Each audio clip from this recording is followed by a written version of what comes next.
تؤكد أننا يجب أن نطور خطابنا الثقافي التربوي، سواء كان خطابا دينيا أو خطابا أسريا أو خطابا تعليميا.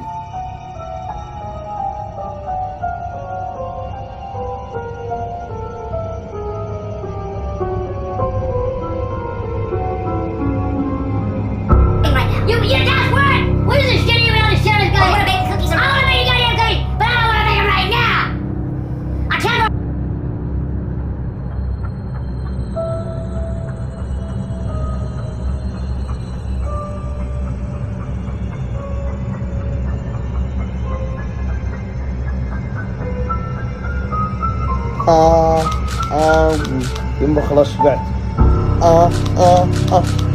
يمه خلاص شبعت. يمه خلاص شبعت.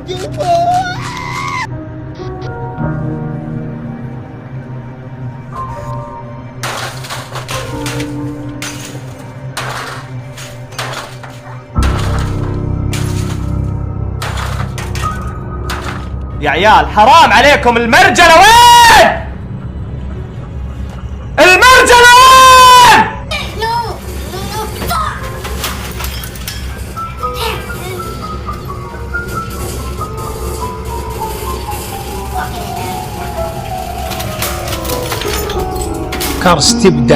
أفكار استبدادية من طرف واحد تتبناها الماسونية العالمية. الماسونية شعارها السلام، المحبة، الإخاء. في ناس يشككون في وجود الماسونية وما إليها، لا، موجودة.